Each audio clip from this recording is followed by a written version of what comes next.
Foi publicado no Diário Oficial do Município, do dia 29 de dezembro, o Decreto 5.161, que fala sobre a base de cálculo do imposto sobre o IPTU para o exercício de 2022, com a correção monetária de 10,74%. Professor Braz Paulo, como que você vê essa correção monetária em relação ao IPTU para Patos de Minas?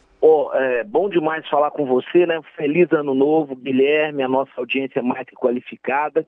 E veja, aqui nós temos que colocar dois aspectos. Primeiro, né, nós sabemos que essa correção ela tem, por referência, cálculos, vamos dizer assim, que já são específicos, ninguém inventa.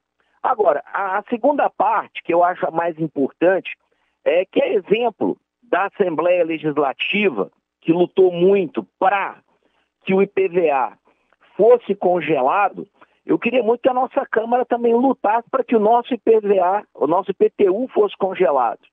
Que houvesse uma sensibilidade por parte do município, que nós ainda temos uma crise em termos de Minas Gerais e que tanto os empresários quanto o cidadão comum, ele teve aumentos muito tímidos, aqueles que conseguiram ter algum tipo de aumento, porque teve empresário que não conseguiu repassar nada, o aumento de salário mínimo ele representa muito pouco no poder de compra, e andando pela cidade, é um hábito que eu tenho, andar, visitar, conversar com as pessoas, o que a gente tem de placa, de vende-se, de aluga-se, ou até aquelas plaquinhas ali informando aonde que a pessoa pagaria os seus débitos que ficaram para trás porque a empresa não existe mais, bem como as questões das ajudas sociais, elas explodiram aqui em Patos, é muita gente que não está dando conta nem de pagar o talão de luz, não está dando conta de pagar o talão de água e não vai pagar o IPTU, porque se ela não está dando conta do básico, imagina o IPTU. Então, toda a ajuda que o município pudesse acenar nessa direção seria muito bem-vinda. Acho que seria algo aí que mereceria, sem dúvida, os nossos parabéns, viu, Guilherme?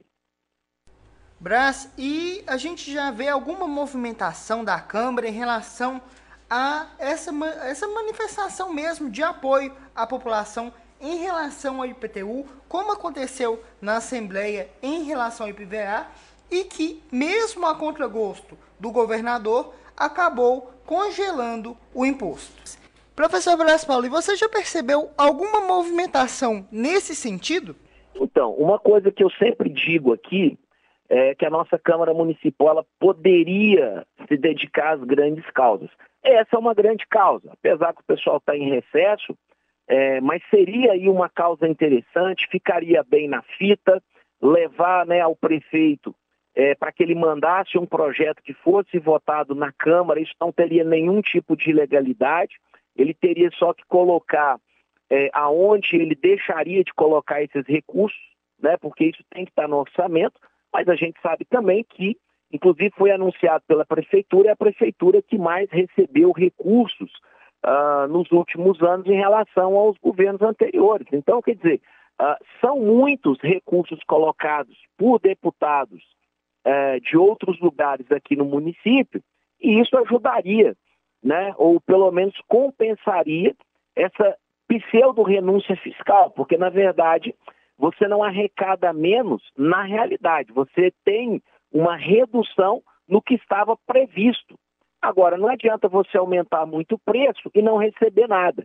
É melhor receber menos e receber do que o nada. Então, isso é uma opinião que tem o meu total apoio. Eu espero que a Câmara Municipal se movimente nessa direção e eu espero que o Executivo tenha essa sensibilidade para com a população e para com aqueles que também têm que pagar aluguel, têm que fazer aí tantas despesas e o IPTU, querendo ou não, ela se soma a essas despesas altas, né, do ano.